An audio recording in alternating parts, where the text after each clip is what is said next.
Bueno, muy buenos días a todos. Mi nombre es Ana María Arango Rivas, soy residente de Medicina Interna de la Universidad Pontificia Bolivariana.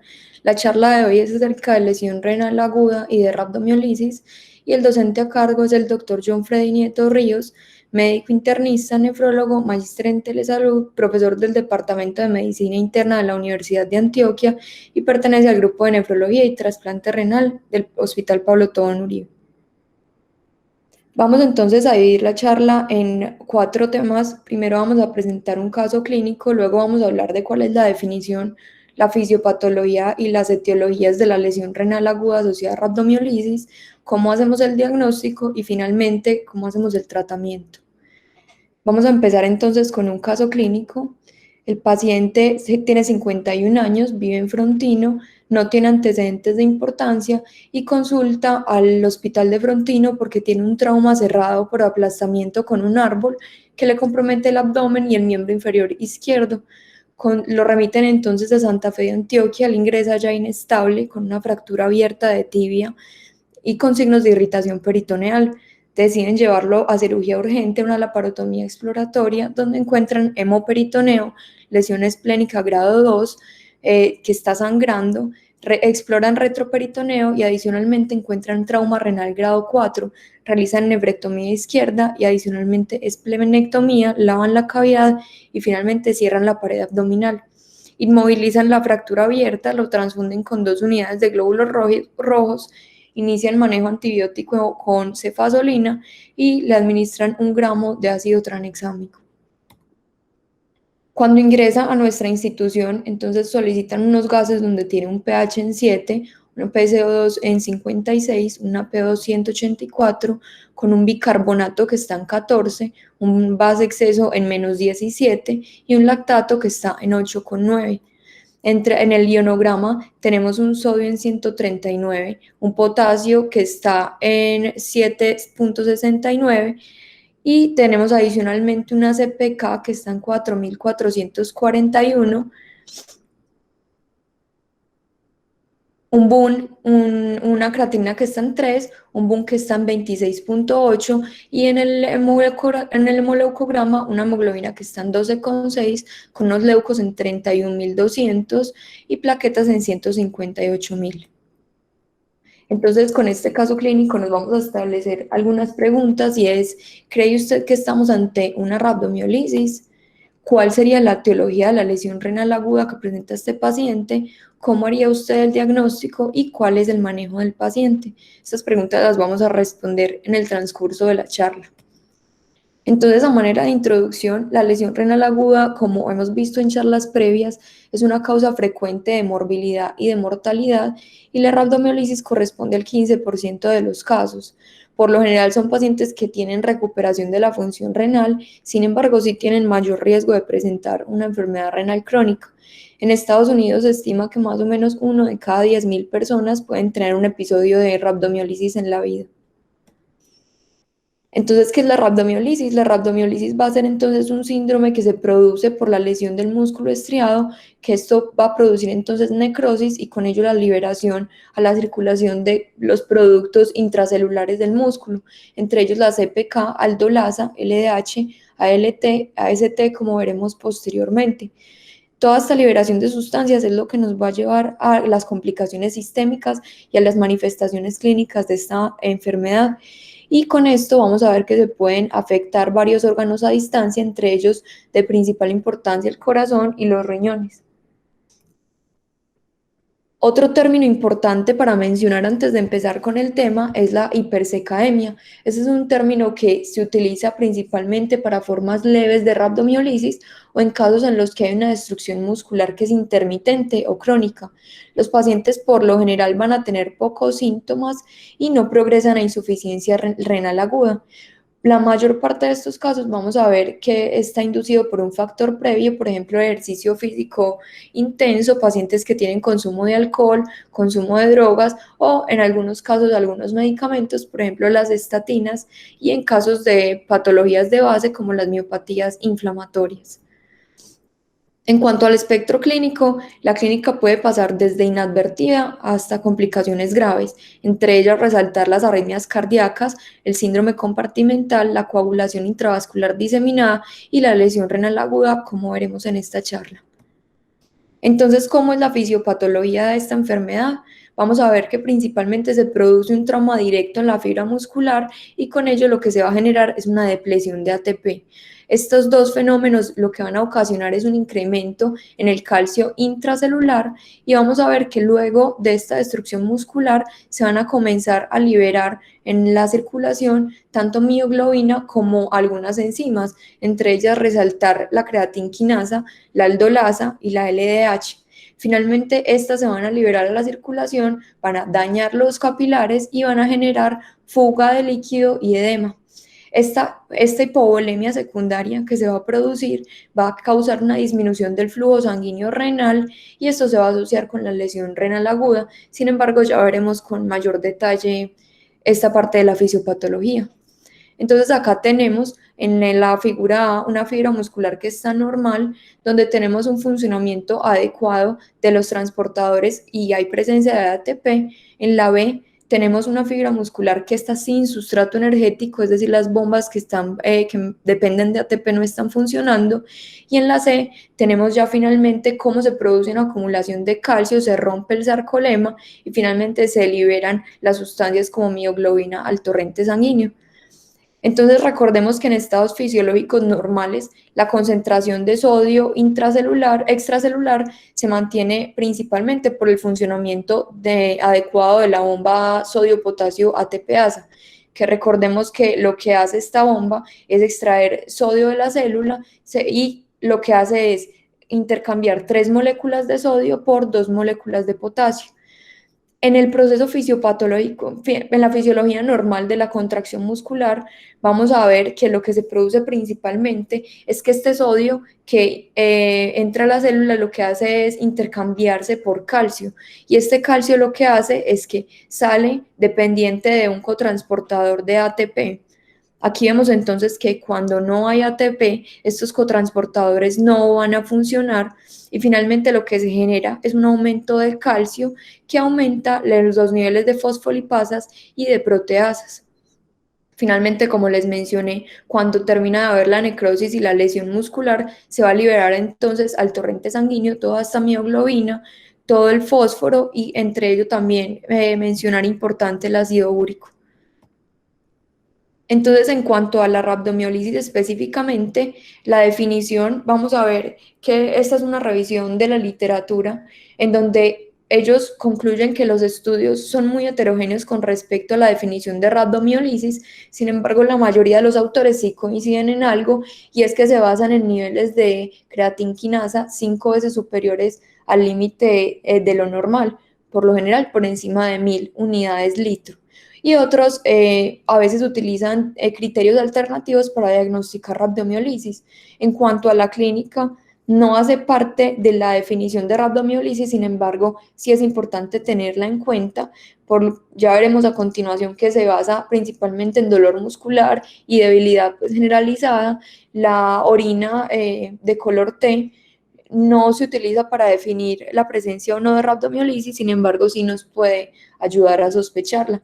Y en cuanto a rhabdomiólisis grave, también las definiciones son muy variables. Algunos autores hablan de por encima de 5.000 y otros hasta más de 15.000. Entonces, lo que sucede cuando hay una lesión renal aguda y rhabdomiólisis, vamos a ver que la lesión renal aguda es la complicación sistémica que es más común de la rhabdomiólisis, ocurre con una incidencia que va desde el 10 hasta el 55% y se asocia con mal pronóstico, sobre todo en pacientes que adicionalmente a la lesión renal aguda tienen insuficiencia orgánica múltiple. Vamos a ver entonces que por esto la preservación de la función renal con los líquidos de manera oportuna va a ser la piedra angular en el tratamiento de los pacientes con rhabdomiólisis. Es por esto que la importancia de iniciar rápidamente, sobre todo los líquidos intravenosos, va a ser, como les menciono, el pilar y va a ser lo que debemos buscar con estos pacientes de manera inmediata. Todo esto, y es importante resaltar, y es que Todos estos tratamientos han sido basados en observaciones y en estudios retrospectivos, principalmente en pacientes que estaban en explosiones o en traumas de guerra, y se basan en informes de casos y en series de casos. Como les mencioné, desde la Segunda Guerra Mundial, Bywaters en el 41 fue el primero que empezó a hablar de rabdomiólisis y lesión renal aguda, pero pues se hablaba de crush, pues de síndrome de crush o síndrome de aplastamiento, donde hablaban de una destrucción muscular luego de un trauma directo o una compresión. Bywaters lo que hizo fue hablar de una relación que había entre la necrosis muscular y un pigmento marrón que encontraban en la autopsia de los túbulos renales de pacientes que habían sido, pues que habían muerto varias horas luego de un atentado con bombas en Londres. Vamos a ver entonces que se comenzó a encontrar una relación que era mayor en hombres, con una relación 2-1, posiblemente también por la exposición pues al trauma en guerra. En los extremos de edad tienen más riesgo de presentar esta rabdomiolisis, menores a 10 años y mayores a 60 años, pacientes afroamericanos y con un índice de masa corporal mayor a 40. Entonces vamos a ver que la lesión renal asociada a rabdomiólisis se va a producir principalmente por tres mecanismos: la vasoconstricción renal, la lesión oxidativa mediada por mioglobina y la obstrucción tubular. Entonces, cuando hay un fenómeno de rabdomiólisis, hay una liberación, como mencioné previamente, de endotoxinas al torrente circulatorio. Estas endotoxinas lo que hacen es activar todas estas citoquinas inflamatorias y generar vasoconstricción de las arteriolas aferentes y eferentes. Finalmente, eso se traduce en una disminución de la tasa de filtración glomerular. Otro de los mecanismos fisiopatológicos es la formación de un tercer espacio, como les mencioné, es secundario a la liberación de todos estos factores inflamatorios, va a generar una hipoperfusión renal y finalmente una lesión del túbulo proximal, llevando a una disminución en la tasa de filtración glomerular. Adicionalmente, este aumento en la mioglobina va a llevar a una mioglobinuria que va a generar una formación de cilindros y finalmente la obstrucción tubular que va a generar como resultado final una disminución en la tasa de filtración glomerular. Acá tenemos entonces, esa es una revisión del New England donde habla algo de la fisiopatología y es importante resaltar entonces lo que les venía mencionando previamente.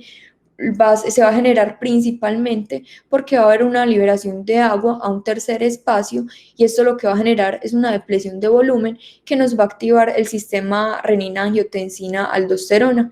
Como les mencioné, esa lesión muscular va a generar hipercalemia e hiperfosfatemia y adicionalmente va a generarnos hipocalcemia por este daño en los transportadores dependientes de ATP.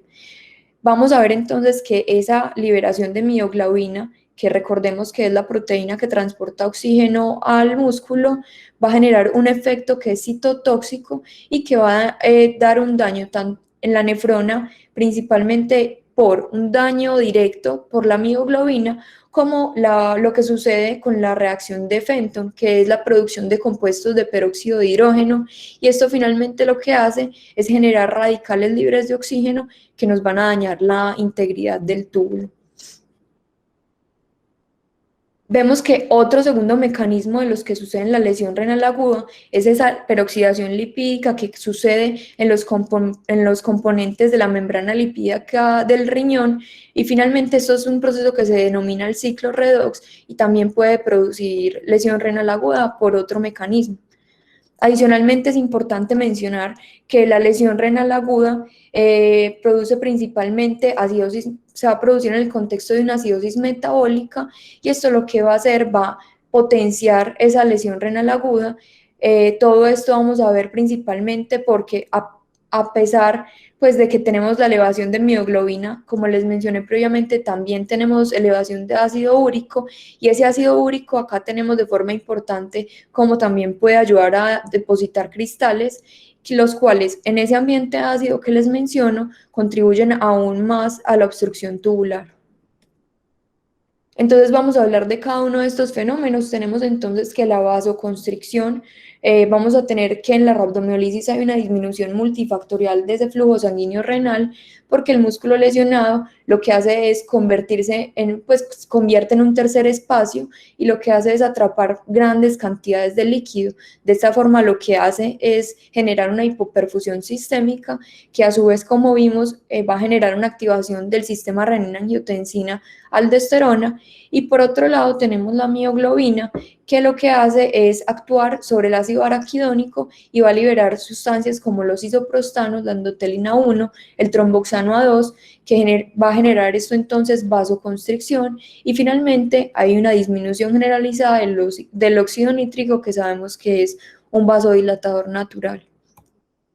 En cuanto a la lesión oxidativa, vamos a ver que se va a producir principalmente porque va a haber un aumento en la filtración de mioglobina, que lo que hace es superar la capacidad de la reabsorción en el túbulo proximal. Vamos a ver entonces que esto va a llevar a una acumulación tanto de mioglobina como de sus componentes, entre ellos principalmente el hierro, y esa liberación del hierro lo que nos va a producir es radicales libres, que como les mencioné, esto es lo que se llama la reacción de Fenton, que es por la peroxidación lipídica y daño en las membranas celulares, y finalmente la muerte celular. En cuanto a la obstrucción tubular, vamos a ver que depende de la acidez, es una condición obligada para el depósito y la toxicidad de la mioglobina, y en un individuo que está hipoperfundido, como estamos viendo, es un paciente que está acidótico y que lógicamente va a producir orina ácida como una medida salvadora, por decirlo así, para liberarse de estas altas cargas de hidrogeniones. Una vez la mioglobina, vamos a ver que alcanza los túbulos renales, va a aumentar su concentración intraluminal, y esto sumado al pH urinario ácido que tenemos, lo que hace es una interacción entre la mioglobina y las proteínas de Horsfall, que finalmente nos va a producir estos cilindros intraluminares que nos van a obstruir el flujo urinario. En cuanto a la etiología, tenemos entonces 8 causas principales. De importancia, el trauma, como ya vimos históricamente, es el que más se ha descrito, ejercicio, la hipoxia muscular, defectos genéticos del metabolismo, temperaturas extremas, infecciones, trastornos metabólicos o electrolíticos y drogas y toxinas. Hasta el 60%, y es importante, que van a tener más de una de estas causas, y en un 10% podemos no encontrar un factor de riesgo asociado. Acá tenemos entonces las 8 causas que les acabo de mencionar. En trauma, principal importancia, aparte de pues, los mecanismos externos que ya acabamos de ver, pacientes que tienen lesiones por electricidad, por ejemplo, pacientes que son llevados a cardioversión eléctrica. Adicionalmente, las picaduras o mordeduras de animales también se encuentran en este plano. El ejercicio, la hipoxia muscular que se puede producir acá, pues me parece importante resaltar, sobre todo pacientes que son llevados a cirugía y tienen posiciones forzadas durante tiempos prolongados. En los defectos enzimáticos musculares, recordar los trastornos del metabolismo del glucógeno, de las purinas y de los lípidos, adicionalmente las glucogenosis, por ejemplo, la enfermedad de Pompe y la enfermedad de McCartney. Adicionalmente, tenemos de las infecciones a resaltar la influenza A y B, Coxsackie virus, Epstein-Barr, VIH, virus del dengue, y adicionalmente Legionella, Streptococcus pyogenes, Staphylo y Clostridium. Los campos de temperatura corporal, los trastornos electrolíticos, entre ellos la hipocalcemia, la hipofosfatemia, la hiponatremia y la hipernatremia, trastornos endocrinos como la cetoacidosis diabética, el estado hiperosmolar no cetósico, hiperaldosteronismo e hipotiroidismo. Entre los medicamentos son múltiples, pues describen hasta más de 150 medicamentos asociados, a resaltar la ciprofloxacina, daptomicina, las estatinas y los fibratos, los salicilatos, la anfotericina B y la teofilina. En cuanto a drogas y toxinas, principalmente el alcohol, la heroína y la cocaína. Y en cuanto a las enfermedades autoinmunes sistémicas, resaltar las que tienen compromiso muscular, por ejemplo, la polimiositis y la dermatomiositis, y entre otras, la anemia de células falciformes. Vamos entonces a empezar a hablar del trauma. Como les mencioné, compone la mayor parte de evidencia que tenemos disponible acerca de lesión renal aguda por rabdomiólisis, y vamos a ver que principalmente se va a generar por grandes desastres naturales, pacientes que sufren accidentes de tránsito, quemaduras eléctricas, como les mencioné, pacientes post-reanimación o que tienen picaduras o mordeduras extensas, y vamos a ver que esto se va a generar principalmente por una ruptura mecánica del sarcolema con una liberación subsecuente pues, de sustancias al torrente sanguíneo. El ejercicio excesivo y el aumento de la actividad muscular también puede ser otra causa, y esto se va a generar principalmente porque la tasa de metabolismo de la glucosa va a exceder la capacidad oxidativa, y finalmente esto va a generar una acumulación de piruvato y una acidosis láctica que, como les he mencionado en la charla, predispone a la lesión renal aguda asociada a rabdomiólisis.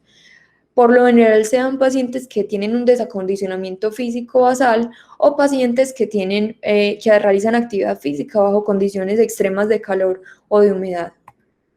En cuanto a la hipoxia muscular, vamos a ver que se produce cuando hay un desequilibrio entre el aporte de oxígeno y la demanda muscular de oxígeno, y esto va a generar principalmente isquemia arterial, y vamos a ver que son pacientes que tienen lesiones musculares y que adicionalmente, como vimos en la fisiopatología, se va a generar un edema intersticial que puede producir un síndrome compartimental que va a empeorar la lesión. Adicionalmente, recordar lo que les acabo de mencionar, es aquellos procedimientos quirúrgicos, como por ejemplo pacientes que tienen cirugías de larga duración en posiciones incómodas o que tienen uso prolongado del torniquete. En cuanto a los déficits musculares enzimáticos, vamos a ver que tenemos todas las miopatías metabólicas, donde hay una alteración en la vía del glucógeno, de los lípidos o de otras vías metabólicas. Son pacientes que desde en edad temprana tienen intolerancia al ejercicio, tienen mialgias o tienen episodios repetitivos de rabdomiólisis, y las principales causas vamos a tener el déficit de carnitil palmitoil transferasa y al déficit de miofosforilasa, que es la enfermedad de McArdle. Recordar que esta es una enfermedad metabólica hereditaria que es extremadamente rara, sin embargo la debemos incluir dentro de los errores innatos del metabolismo. En cuanto a las infecciones, como les había mencionado, influenza A y B, el Coxsackie virus, Epstein-Barr, VIH, Legionella, Streptococo y Estafilococo, citomegalovirus, dengue, las picaduras, y acá me parece importante resaltar sobre todo que en un estudio en pacientes con influenza H1N1, hasta 62% de los pacientes que tenían neumonía y falla respiratoria tenían elevación importante de CPK, todo esto asociado al daño de los dominios nucleares que se produce por las proteínas de este virus. En cuanto a los cambios en la temperatura corporal, tenemos entonces que existen factores de riesgo para pacientes con quemaduras, sobre todo pacientes que están sépticos, que adicionalmente tienen acidosis, hiperpotasemia, y que adicionalmente por las quemaduras van a tener formación de tercer espacio. Cuando es asociado a cambios de temperatura tiene alta mortalidad, y en UCI la mortalidad va a ser hasta el 22% sin lesión renal aguda y hasta el 59% con lesión renal aguda. En cuanto a los trastornos electrolíticos y endocrinos, vamos a ver que estos trastornos lo que van a generar es una alteración en el funcionamiento de las bombas dependientes de ATP, como vimos previamente. Esto lo que va a hacer es generar una variación en las concentraciones tanto intra como extracelulares de cada uno de los iones. Y acá muy importante resaltar que en condiciones como la hiperglicemia y pacientes con osmolaridad alta, vamos a ver que se altera el metabolismo aeróbico de la fibra muscular. A su vez se va a generar un estado de deshidratación que lo que va a hacer es aumentar esta disminución de la volemia y alterar la perfusión renal.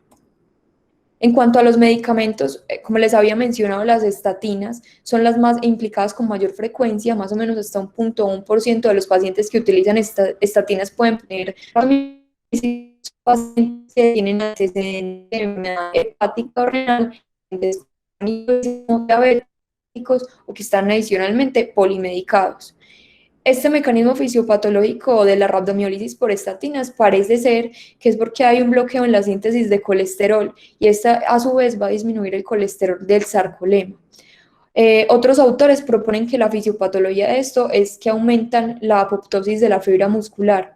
Acá es muy importante que hay muchos pacientes que comienzan a referir debilidad asociada al uso de estatinas. Es importante tener clara cuál es la clínica de estos pacientes, y es que se producen los síntomas más o menos 1 a 4 semanas después de iniciada la estatina, y va a mejorar más o menos de 1 a 30 días después de suspender el medicamento.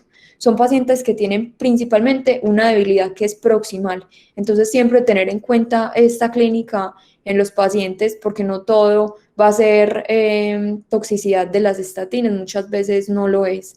En cuanto a la daptomicina, recordemos pues que es un antibiótico que se utiliza con frecuencia en pacientes que tienen disfunción renal, y va a ser, pues en estudios fase 1 han encontrado que esta elevación de CPK puede ir en pacientes que están en manejo con daptomicina hasta el 2,8% y una miopatía establecida hasta el 0,2%.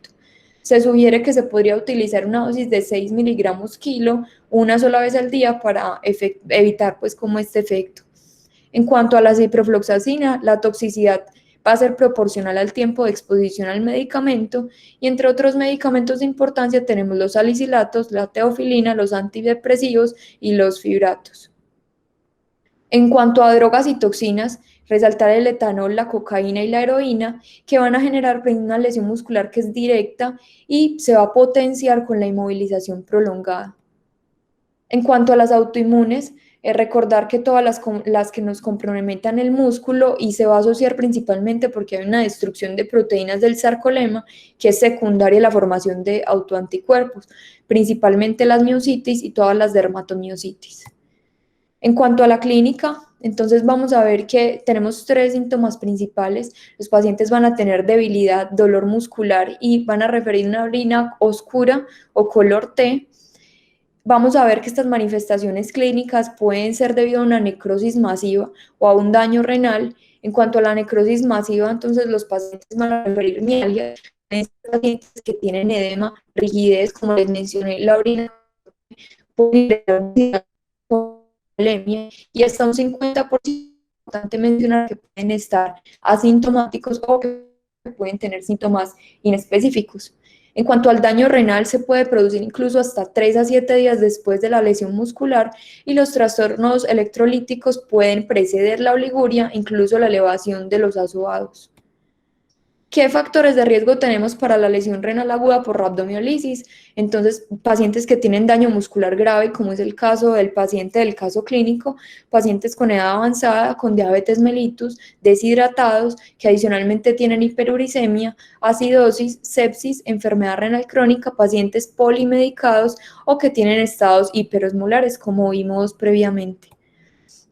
En cuanto a las manifestaciones clínicas, como les he mencionado durante la charla, para que un paciente tenga daño renal asociado a rabdomiólisis es porque estamos ante un daño muscular que es extenso. Generalmente vamos a tener, si tenemos un daño muscular extenso, vamos a tener compromiso de otros órganos, podemos tener síndrome compartimental, una coagulación intravascular diseminada entre todas las sustancias que se liberan, tenemos la liberación de tromboplastina y adicionalmente las arritmias cardíacas por las alteraciones hidroelectrolíticas que presentan estos pacientes. En cuanto al diagnóstico, es importante que siempre debemos sospecharlos, sobre todo en pacientes que tienen síntomas clásicos, por ejemplo, dolor muscular intenso, debilidad y cambios en el color de la orina, pacientes que tienen síntomas cardiovasculares que, como vimos, son secundarios a las anomalías electrolíticas de potasio, de calcio y de fosfato, y las arritmias pueden ir desde una taquicardia supraventricular hasta el paro cardíaco. Adicionalmente, la podemos sospechar en pacientes que ingresan hiperventilando, esto es secundario al dolor, o pacientes que están hipoventilados, sobre todo cuando son rabdomiólisis que son inducidas por fármacos o por trauma, pacientes que adicionalmente tienen síndromes específicos inducidos por fármacos, por ejemplo, el síndrome neuroléptico maligno, pacientes que tienen hipertermia maligna, en donde vamos a ver principalmente la rigidez muscular, la hipertermia y la acidosis metabólica. Entonces, ¿qué vamos a utilizar como ayudas diagnósticas? Tenemos entonces la CPK. Vamos a ver que la CPK se puede elevar de 2 a 12 horas luego de la lesión muscular y que tiene un pico máximo a las 24 a 72 horas. El diagnóstico de rabdomiólisis se realiza con la elevación de la CPK 5 veces por encima del nivel normal y vamos a ver que se relaciona directamente con la presencia de lesión renal aguda. Este fue un estudio en el que tomaron 93 pacientes que tenían rabdomiólisis y el fin fue definir la incidencia, la mortalidad y el comportamiento de la insuficiencia renal y encontraron que los valores de CPK por encima de 15.000 versus los que tenían de 5.000 a 15.000 se asociaban con mayor riesgo de presentar lesión renal aguda. Este es otro estudio, este fue publicado en 2003. Este fue una cohorte en la que lo que hicieron fue observar aquellos factores de riesgo para desarrollar insuficiencia renal en rabdomiólisis. Encontraron que de igual manera los valores de CPK por encima de 10.000 estaban asociados con mayor riesgo de desarrollar lesión renal aguda. Adicionalmente, la mortalidad en los pacientes con lesión renal aguda fue del 59% versus 22% sin lesión renal aguda. Este fue otro estudio en el que tomaron una cohorte retrospectiva de 126 pacientes que tenían rabdomiólisis. En ellos encontraron un punto de corte de CPK mayor a 12.750, el cual tenía un OR de 4.9 para presentar lesión renal aguda. Adicionalmente, encontraron que había otras variables independientes como tener hipoalbuminemia y tener acidosis metabólica. En cuanto a la mioglobina, recordar que es una proteína de 17.8 kilodaltons. La concentración sérica normal en el cuerpo va de 0 a 0.003 miligramos decilitro y como habíamos mencionado, la función es la del transporte de oxígeno en el músculo. Se reabsorbe a nivel del túbulo proximal por endocitosis y posteriormente se metaboliza a componentes que se degradan en hierro y se almacenan en forma de ferritina. Vamos a ver entonces que debido a que el tejido muscular representa hasta el 40% de peso total, cuando tenemos una destrucción muscular de más de 100 gramos, se va a generar una destrucción exagerada de mioglobina, el torrente circulatorio, que lo que hace es superar esa capacidad de unión a proteínas plasmáticas y esto hace que se comience a filtrar en el glomérulo. Vamos a ver entonces que la CPK, la mioglobina va a aumentar de forma más rápida que la CPK, pero va a disminuir a la primera 1 a 24 horas. Es por esto que va a ser menos sensible y que si es negativa no nos va a excluir el diagnóstico de rabdomiólisis. En cuanto al citoquímico de orina, vamos a ver esta coloración T que es característica. La tirilla puede ser positiva en sangre, para sangre y pueden no observarse eritrocitos en el estudio microscópico. Podemos encontrar cilindros granulosos, pigmentados y epiteliales. Entonces, en el uroanálisis es muy importante que puede detectar esa presencia de mioglobina, sobre todo cuando se superan los 0.3 miligramos litro en suero. Y vamos a ver que las moléculas hemo reaccionan a la tira reactiva de orina. Es por eso que este método en ocasiones no nos va a poder distinguir entre un resultado positivo por la presencia de hemoglobina o de mioglobina. Pero existen pues algunos datos que sí nos pueden ayudar a sospechar que sea mioglobinuria, sobre todo cuando el paciente tiene una prueba reactiva positiva, pero en el examen microscópico no vemos glóbulos rojos o vemos unos pocos glóbulos rojos en orina. Adicionalmente vamos a ver que el pH en orina tiende a ser más ácido y a menudo puede tener niveles detectables de proteína. Acá tenemos entonces algunas causas que tenemos de tener orina roja o café y miren cómo tenemos la hematuria, donde vamos a ver un sedimento que es rojo y un sobrenadante que es más amarillo, mientras que en la mioglobinuria vamos a tener un sedimento que es normal y vamos a ver un sobrenadante que es de rojo a café. En las porfirias vamos a ver que no vamos a tener un sedimento normal y que vamos a tener un sobrenadante que es rojo. Cuando es por pigmentos, vamos a tener un sedimento que está normal y un sobrenadante café. Y cuando es por drogas y medicamentos, un sedimento normal y un sobrenadante que también puede ser café o rojo. Esto es más como hallazgos pues al observar la orina de estos pacientes. Y recordar siempre entonces que debemos mirar el sedimento para poder lograr diferenciar entre una verdadera hematuria o si estamos ante una mioglobinuria. En cuanto a los productos nitrogenados, es importante que debemos analizar cómo están los niveles y la relación de buncreatinina, sobre todo porque en los estadios iniciales vamos a tener una relación buncreatinina que es baja porque hay un aumento de creatinina por catabolismo muscular, mientras que en los estadios tardíos vamos a tener que esta relación se aumenta porque la mioglobina comienza a metabolizarse en urea. Este fue un estudio en el que encontraron que la lesión renal aguda inducida por rabdomiólisis estaba asociada a una elevación en el nivel de creatinina por encima de 30% en los primeros días del ingreso. Y en otro estudio mencionan que el diagnóstico estaba basado en dos valores repetidos de creatinina que estaban por encima de 1,6 miligramos decilitro. En cuanto a otra elevación de otras enzimas diferentes, tenemos la elevación importante de LDH, de ALT, de aldolasa, incluso la troponina se puede elevar hasta en un 50% de los casos. En los gases vamos a encontrar una acidosis metabólica con un anión GAP elevado, como el caso de nuestro paciente, un aumento en los niveles de ácidos orgánicos en suero por la necrosis muscular que hemos visto durante la charla, y podemos encontrar una prolongación en los tiempos de protrombina, trombocitopenia y altos niveles de productos de degradación de fibrinógeno. Recordar que son pacientes que están predispuestos a coagulación, pues tienen una predisposición importante a coagulación intravascular diseminada, entonces siempre buscarla. En cuanto a la fracción excretada de sodio, también nos podría ayudar cuando hay un fenómeno, recordemos la vasoconstricción que se produce fisiopatológicamente, vamos a encontrar un FENA que está por debajo del 1%, esto se da en las etapas iniciales con un sodio urinario menor a 20, sin embargo cuando ya hay un daño tubular vamos a encontrar un FENA por encima del 2% y un sodio urinario mayor a 30. En cuanto a los electrolitos, la gasometría del ácido úrico, son pacientes que van a tener hipercalemia. Recordar siempre a estos pacientes pedirles electrocardiograma y recordar que con cada 100 gramos de músculo lesionado aumenta hasta un mil equivalente el potasio. También pueden ser pacientes que tienen hiperfosfatemia porque se libera el fosfato a la circulación por la destrucción muscular.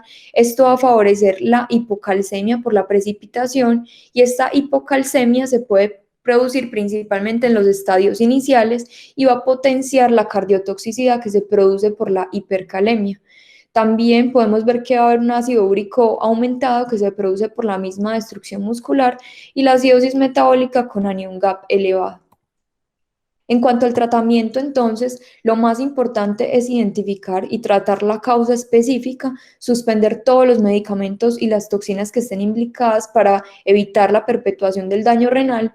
La hidratación es el pilar fundamental, adicionalmente la corrección de los trastornos de electrolitos y de ácido base, siempre evitar nefrotóxicos y las terapias de soporte renal en el caso en el que estén indicadas cuando hay un daño renal grave.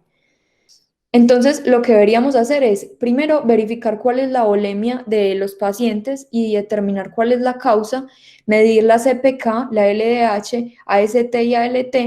Adicionalmente, solicitar creatinina en orina y en plasma, sodio, potasio, todo el ionograma, gases arteriales, albúmina, nitrógeno ureico y tiempos de coagulación, solicitar un uroanálisis, iniciar líquidos, recordar que la terapia con líquidos pues debería ser el pilar fundamental y lo que primero se hace en estos pacientes. Se recomienda entonces en este artículo de New England dar 1000 mililitros por hora por 2 horas y luego 500 mililitros hora por 2 horas. Luego recomiendan dejar 200 a 300 mililitros hora. Obviamente tener cuidado con los pacientes que tienen falla cardíaca, sin embargo, en estos pacientes pues predomina la reanimación.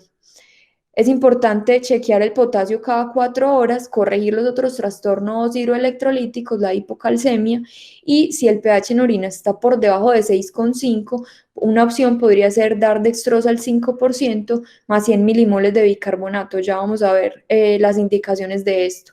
El manitol también puede ser una opción y siempre debemos verificar la aclaración tanto de la CPK como el uroanálisis.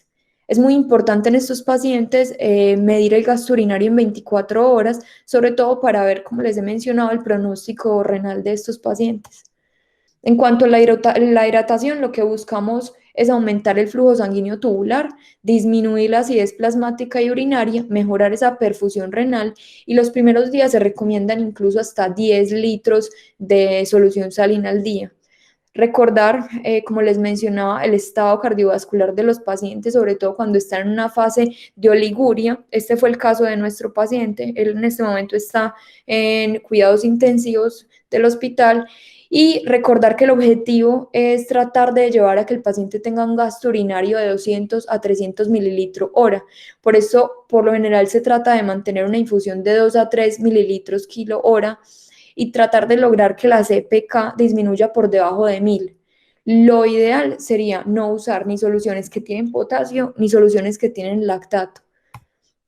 En cuanto al manejo de la hipercalemia, ya lo hemos visto en seminarios previos, pero lo ideal va a ser detectar rápidamente, sobre todo las alteraciones del ritmo cardíaco. En el caso en el que haya alteraciones del ritmo secundario a la hipercalemia, recordar el calcio intravenoso, la redistribución del potasio con agonistas beta 2 y con infusión de insulina y dextrosa. Recordar que se va a preferir esto si no estamos ante pacientes con alteración del ritmo cardíaco y la eliminación gastrointestinal que se puede dar con las resinas de intercambio iónico como poliestireno o con laxantes. No voy a ahondar mucho en este tema, fue un tema que revisamos previamente. En cuanto al fosfato, la corrección de esta hiperfosfatemia, necesitamos entonces tener un control adicional. Muchas veces olvidamos el control del fósforo en estos pacientes, sin embargo es importante porque estos niveles elevados pueden promover la deposición de calcio en el tejido muscular necrótico. Como les había mencionado previamente, debemos evitar el cloruro y el gluconato de calcio porque nos puede aumentar la lesión muscular. En cuanto a los diuréticos, la furosemida lo que hace es forzar la diuresis en estos pacientes y puede disminuir aún más el pH en los túbulos renales distales. Esto podría potenciar la nefrotoxicidad de la mioglobina. Se podría utilizar a dosis tituladas, sin embargo, siempre asegurar el estado de hidratación de estos pacientes. La cetazolamida también tiene evidencia, ya que disminuye la reabsorción proximal del bicarbonato y aumenta ese pH intraluminal. Sin embargo, la evidencia, como les mencioné, es poco concluyente para la acetazolamida. En cuanto a la alcalinización de la orina con bicarbonato, ya vimos entonces que fisiopatológicamente un ambiente ácido va a promover la toxicidad de la mioglobina. Se debería idealmente mantener un pH urinario por encima de 6,5 y aumentar la solubilidad de la mioglobina y de este ácido úrico con el bicarbonato. Estos estudios en realidad en cuanto al bicarbonato y mortalidad o terapia de reemplazo renal no son concluyentes. Lo ideal sería dar un bicarbonato con una infusión de 130 mil equivalentes litro y mezclarlo en dextrosa al 5%. Darle una infusión de 200 mililitros hora y siempre suspender si el paciente tiene hipocalcemia o si tiene una alcalosis metabólica, cuando tiene ya un pH por encima de 7,5 o un bicarbonato que está mayor a 30. Acá tenemos entonces un síntesis de los estudios, que en general todos los estudios nos mencionan que lo que deberíamos buscar es una reanimación temprana, incluso se prefiere que una reanimación de más de 10 litros, o sea, una reanimación intensiva en las primeras 48 horas. Se ha visto que esto tiene mayor beneficio versus la reanimación tardía. Sin embargo, como les menciono, todos estos estudios son estudios que son más retrospectivos y son basados en cohortes. En cuanto al manitol, lo que hace el manitol es tiene esa capacidad de inducir vasodilatación en el parénquima renal y actúa como un antioxidante que lo que se encarga es de atrapar los radicales libres que se van a generar con la rhabdomiólisis. Tiene beneficios que son teóricos, que incluyen mejorar la diuresis, aumentar la perfusión renal y la excreción de mioglobina. Sin embargo, los estudios la mayoría son no concluyentes y los efectos secundarios, recordemos que son la depresión de volumen y pueden incluso empeorar la azoemia prerrenal. Podría tener mayor beneficio, sobre todo en pacientes que tienen CPK por encima de 30.000 y la dosis es de 1 a 2 gramos kilogramo día a una velocidad de infusión de 5 gramos por hora.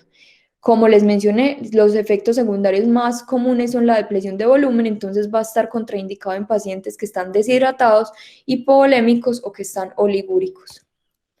Y en cuanto a otros medicamentos, el alopurinol tiene pocos estudios, sin embargo también lo menciona la literatura en pacientes que tienen un ácido úrico por encima de 8 y entre otros medicamentos tenemos la L-arginina que lo que hace es contrarrestar la deficiencia relativa de óxido nítrico, el fasudil que es un inhibidor de la apoptosis de células renales, los esteroides, sobre todo en rabdomiólisis inducida por alcohol, la vitamina C y la eritropoyetina. Recordar que estos medicamentos que les menciono no tienen una evidencia tan clara y no hacen parte del tratamiento inicial que les mencioné previamente. En cuanto a la terapia de reemplazo renal, vamos a ver que en los pacientes que están oligúricos hasta el 85% pueden requerir terapia de reemplazo renal versus un 30% de los que no están oligúricos. Va a estar indicado en pacientes que tienen una hipercalemia con un potasio en 6,5, que por lo general son resistentes al tratamiento médico o que tienen cambios en el electro, pacientes que tienen un boom por encima de 80 o una creatinina por encima de 5, sobre todo pacientes que están oligúricos en este contexto, pacientes que tienen complicaciones urémicas, que tienen, por ejemplo, sangrado, encefalopatía, pericarditis o polineuropatía, aquellos pacientes que tienen sobrecarga de volumen con compromiso pulmonar, recordemos este paso a tercer espacio que tienen estos pacientes, pacientes con acidosis metabólica con un pH menor a 7,1, que es resistente al tratamiento médico. Recordemos que la hemodiálisis convencional no remueve la mioglobina por el tamaño de la partícula. Es por eso que por lo general se habla que lo ideal sería tener filtros que tengan alta permeabilidad porque es una molécula de gran tamaño y se recomienda suspender la terapia de reemplazo renal cuando hay recuperación de la función renal o cuando el paciente ya está en una fase poliúrica. En cuanto al pronóstico, la recuperación de la función renal debería establecerse en las primeras 3 semanas. Cuando tenemos una rabdomiólisis aislada, va a tener mejor pronóstico que una rabdomiólisis en el contexto de una disfunción orgánica múltiple y recordar que la lesión renal aguda en el contexto de rabdomiólisis es un factor de riesgo independiente para desarrollar una enfermedad renal crónica en el futuro. En cuanto a los nuevos marcadores de falla renal y de rabdomiólisis, tenemos la cistatina C y el factor de crecimiento fibroblástico 23. El factor de crecimiento fibroblástico es fosfatúrico y se va a elevar al aumentar la concentración sérica de fosfato. Aumenta la excreción renal finalmente de fosfato y por otra parte lo que hace es inhibir la 25-hidroxivitamina D, disminuyendo los niveles de vitamina D. En estos pacientes podemos encontrar niveles elevados independientemente de la tasa de filtración glomerular, entonces nos puede servir como marcador. Y la cistatina C, al parecer, mide con mayor precisión la tasa de filtración glomerular, que se filtra completamente.